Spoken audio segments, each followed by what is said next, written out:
or more than half of physical pain is our emotions about it,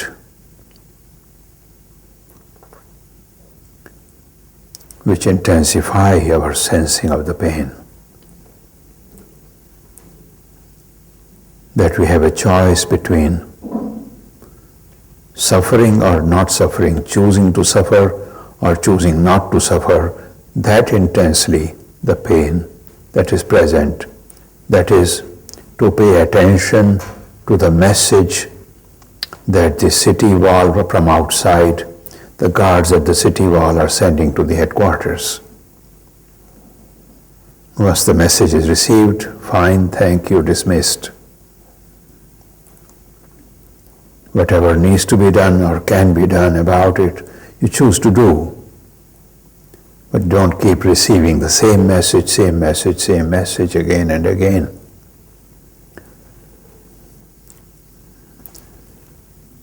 So these are deep attitudinal devices, cognitive devices. And if you understand the meditational philosophies of cognition, how we sense, how we observe, how we feel, how we evaluate what we are sensing, how we become involved with what we are evaluating and sensing. If you understand that, you can control the internal awareness mechanisms, internal awareness mechanisms and chains of purely mental events which make us sense the pain as more intense or less intense, more lasting or less lasting. There is a word in the texts like the Bhagavad Gita that many of you must have heard of, and the Upanishads, the ancient text of meditational philosophy. That word is dhriti. You should memorize that word. I have not come across the equivalent of this word in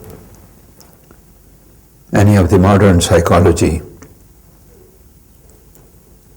or whatever little I have read of medical papers on the topics that we are discussing. I'm not going to quote long Sanskrit sentences to define the word. It is simply a faculty within a human being, faculty within every living being, whereby the most enfeebled senses reassert their energy. Please remember this faculty. There is a faculty within all. The technical term for it is dhriti, and it is that faculty of consciousness and energy whereby the most enfeebled senses and faculties rise up and reassert their energy.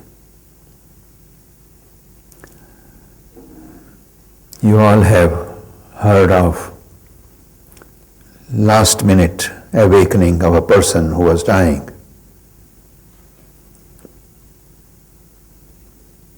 He was enfeebled, unable to speak, but then last minute surge. because this faculty of dhriti,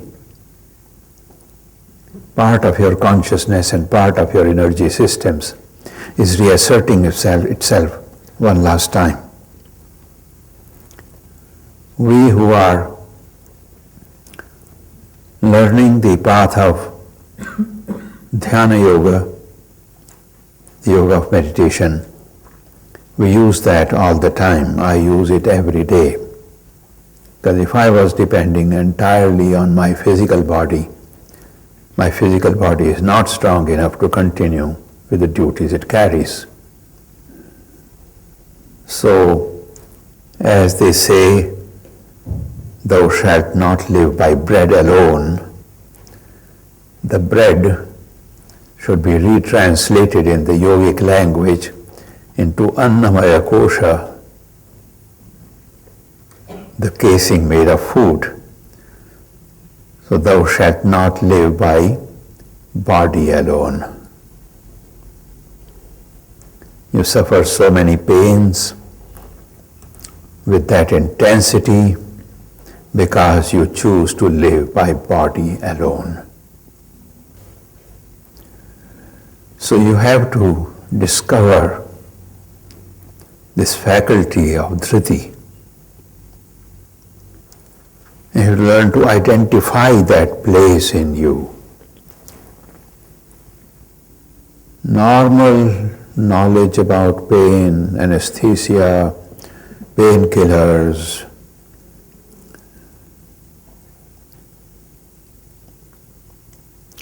that is part of modern technology.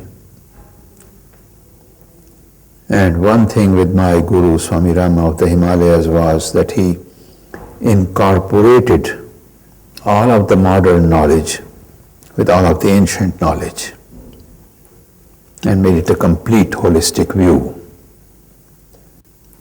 So it's a matter of consciousness. Sleep is a great restorer. Laughter is a great restorer. All these should not be forgotten. And then there are methods in yoga. They are not pain-specific methods.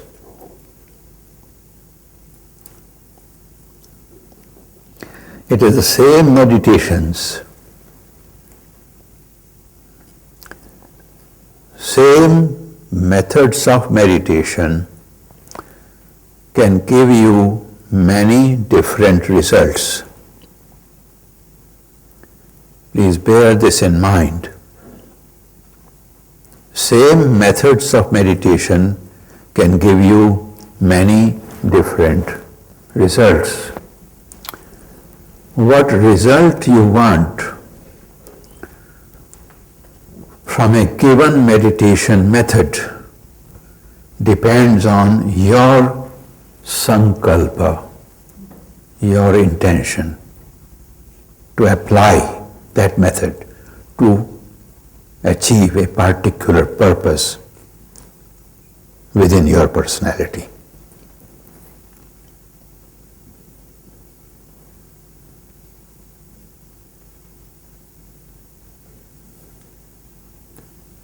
You can do anything. You can do anything with your cognitive faculties by applying your intention.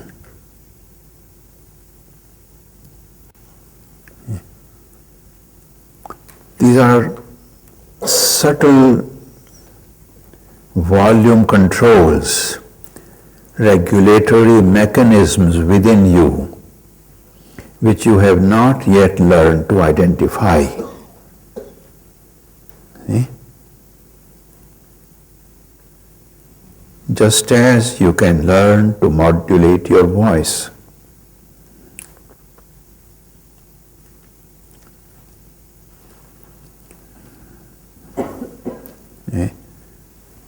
You can talk like this, or you can talk like this.